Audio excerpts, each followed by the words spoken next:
Assalamualaikum warahmatullahi wabarakatuh. Saya Sarah Nabila binti Jaya Asmara, nombor matrik 048909.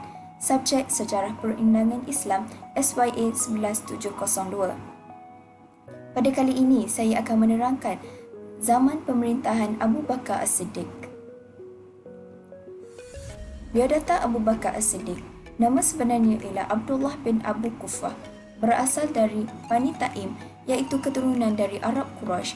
Beliau dilahirkan 2 tahun selepas kelahiran Rasulullah SAW di Mekah Al-Mukarramah. Abu Bakar mendapat gelaran As-Siddiq kerana sentiasa membenarkan setiap perkataan dan tindakan Rasulullah SAW. Beliau merupakan orang pertama memeluk Islam. Beliau wafat pada 23 Ogos 634 Masihi di Madinah, iaitu 2 tahun selepas menjadi khalifah. Sebelum kewafatannya, Saidina Abu Bakar menggesa masyarakat menerima Saidina Umar Al-Khattab sebagai khalifah yang baru. Beliau dikebumikan di sebelah makam Nabi Muhammad SAW di Masjid An-Nabawi yang terletak di Madinah. Khalifah pertama.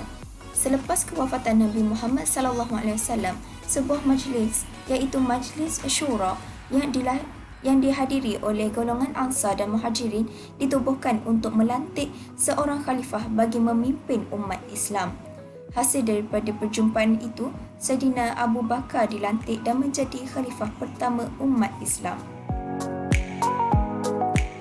Pelantikan tersebut mendapat tentangan daripada golongan Syiah yang merupakan golongan daripada keluarga Bani Hashim yang ingin melantik Saidina Ali bin Abu Talib sebagai khalifah.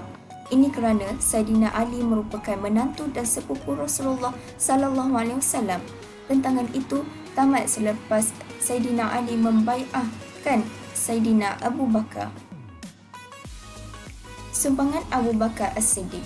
Dalam medan dakwah, beliau mula berdakwah setelah memeluk Islam kerana beliau terkenal dengan pribadi yang mulia yang menyebabkan beliau dikenali oleh kaumnya. Antara teman akrabnya yang memeluk Islam dari dakwahnya adalah Zubair bin Awam, Utsman bin Affan, Talha bin Ubaidah, Sa'ad bin Abi Waqqas dan Abdurrahman bin Auf radhiyallahu anhu. Yang kedua, memerangi tentera Rom. Beliau memerintah selama 2 tahun, iaitu dari 11 hingga 13 Hijrah, iaitu 632 hingga 634 Masihi. Perintah pertama yang dikeluarkan sesudah beliau diangkat menjadi khalifah ialah mengerahkan dan meneruskan perjalanan tentera Usamah bin Zaid.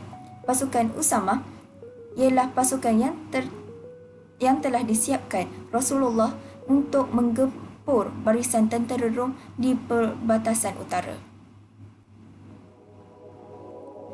Yang ketiga, membebaskan dari cengkaman Rom dan Parsi. Beliau telah berjaya membebaskan negeri-negeri di bawah naungan Rom dan Parsi. Tentera Islam yang diketuai Panglima Khalid bin Al-Walid turut berjaya mempertahankan Madinah daripada ancaman kuasa luar seperti Parsi di sebelah timur dan serangan kerajaan Byzantine Rom Timur di sebelah barat. Yang keempat, memerangi golongan murtad. Beliau menegaskan bahawa mereka bukan sahaja menyatakan taat sembah kepada seorang pemimpin, malah ada di antara mereka mendakwa bahawa mereka ialah Nabi dan Rasul. Bagi menumpaskan penghinaan dan perbuatan murtad ini, maka Saidina Abu Bakar melancarkan perang terhadap golongan yang digelar golongan Riddah. Ini merupakan permulaan siri peperangan Islam Riddah. Antara orang yang mengaku menjadi Nabi ialah Musailamah Al-Kazzab. Khalid Al-Walid berjaya menumpaskan Musailamah dalam suatu pertempuran. Yang kelima, memerangi golongan yang enggan membayar zakat. Pemberontakan dan kekacauan golongan yang enggan membayar zakat sangat hebat sehingga mengakibatkan terdapat kabilah-kabilah Arab yang hampir murtad. Ada yang melepaskan kepercayaan Islam seluruhnya, manakala ada di antaranya yang masih tetap di dalam Islam tetapi enggan memenuhi salah satu daripada rukun Islam yang kelima, iaitu menunaikan zakat. Yang keenam, membahagikan tanah Arab kepada 10 wilayah.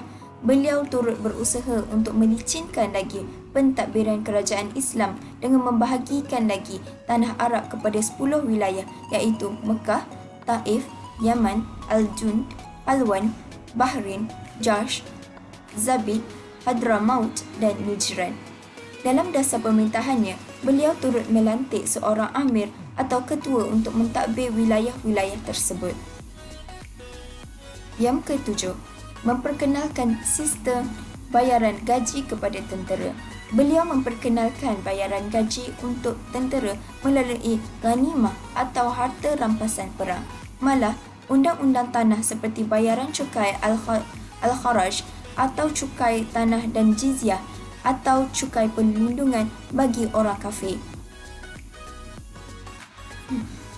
Melindungi golongan mawali iaitu orang bukan Arab yang memeluk Islam. Yang ke-8, pengumpulan Al-Quran. Sumbangan terbesar ialah pengumpulan semula semua naskah Al-Quran dan mengkitabkan mukjizat Rasulullah itu menjadi panduan utama Islam sehingga kini. Beliau telah mula rungsing dengan kemunculan golongan murtad, nabi palsu dan kematian penghafaz Quran dalam peperangan Ar-Riddah seramai 70 orang.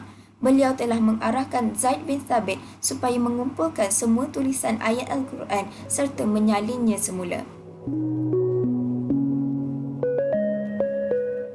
Seterusnya, sistem pengurusan jemaah haji. Beliau juga merupakan sahabat awal yang mendapat gelaran Amirul Hajj tahun ke-9 Hijrah. Tugas Amirul Hajj adalah memimpin jemaah haji ke Mekah sehingga kepulangan mereka di samping memberikan pengawalan dan menjaga keamanan mereka. Tugas sebagai Amirul Hajj juga adalah sebagai pembimbing pelaksanaan syiar ibadah haji di Mekah, Arafah dan di pelbagai daerah-daerah tanah suci. Sekian, terima kasih.